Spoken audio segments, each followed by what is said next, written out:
let's talk the Blue Jays.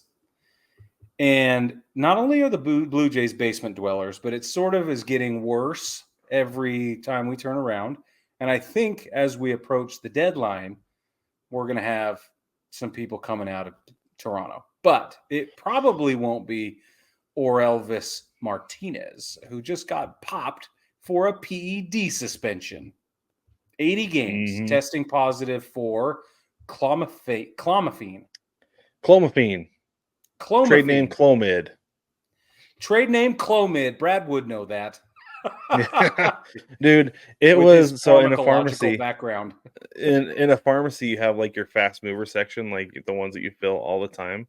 Yeah. And at the pharmacy I worked at the university, that was one of our fast movers because we would fill all the time because there was a fertility clinic in the hospital, and so we would fill Clomid a lot. And I mean a lot, Brig. Interesting. Okay. So, all right. Yeah. Well, Martinez or Elvis Martinez probably isn't using it for fertility purposes. Though well, he said he was. He said he was. Know. We have the statement on there if you want to read it. Yeah, I'll read the statement. He released a statement, said, for the past 2 years, I've been trying to start a family with my girlfriend. During the off season, we visited a fertility clinic in the Dominican Republic. And after getting lab work done, we were prescribed a treatment, which included a medication called Rayjune 50. Unfortunately, Rayjune 50 contains a banned substance called clomiphene.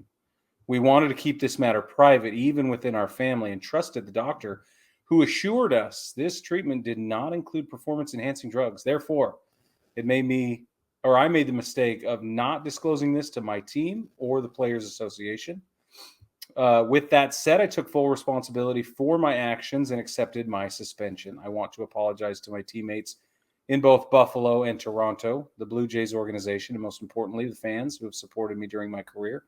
I will learn from this experience and come back to the field in September. Well, here's my thought. It's a perfectly crafted response. The cynic in me wants to go, pshaw, come on, dude. But he's right. He's probably right. I'll bet this is a genuine misstep, and I have no reason to discount anything he says. And if this is the case, which I'm going to say it probably is, then the poor guy. So honestly, 100%, that's how I feel about it. This is a complete accident. And the poor guy, this is the thing. This is the thing though. He didn't follow the steps that he knows he should be taking.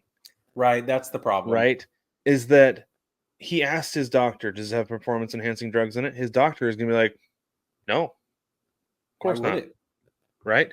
But you know who knows? It's the question is not, does this have performance enhancing drugs? Is this on the league's banned substances? That's right. Because furosemide is not a performance enhancing drug, but it's used as a masking agent. Therefore, it is banned because it's a diuretic. It's going to flush everything out of your system. But so him asking his doctor, is Clomid a performance enhancing drug? His doctor's going to say, no, of course not. What he should have done is said, hey, doc prescribed this to me. Let me talk to my trainer and see what he said. And this is the thing. So I was watching Foul Territory. They were talking about this, and they're saying the trainer, the strength and conditioning coach, the GM, the owner, one of those 4 guys will give you a call back in under 30 seconds if you have a question. Yeah. Especially you can get an answer. Yeah, because there are other things that you can take, that you can use to help with this. Yeah. And so it's what it is. And this is the thing too, is like he can't plead ignorance. I think he's pleading, I didn't do my due diligence. Yeah. Right? No malintent, just I messed up, I think is what it is. And he's owning it. Right? Yeah. Well, and the guy's starting to start a family, like there's nothing wrong with that. Right. Good for him. Right. I understand that, but you've got to do your due diligence. So that's the problem. And it is part of being a professional. And you know what, though, too? Like, he's not the only guy who's been popped for this over the last, 4 or 5 years. Right. It happens. Yeah.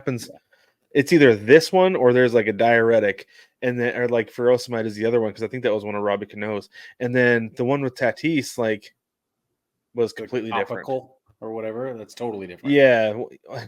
And I remember I went through and did a whole, TED talk about, he very well could have mixed it up, but the name that is close to this is a corticosteroid, not an anabolic steroid. So but anyway, that was a whole thing. But this is one where it's you just gotta. I hope that other players learn from this and say you gotta ask before you put anything in your body. You got to ask. Yeah, because you're going to be out 80 games worth of pay, and an opportunity. He could have taken this could have been a massive opportunity for him over the next 3 days because Bo Bichette's due back on Tuesday.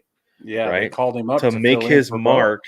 Yeah. To make his mark with the team and be like, yeah, absolutely, I belong here.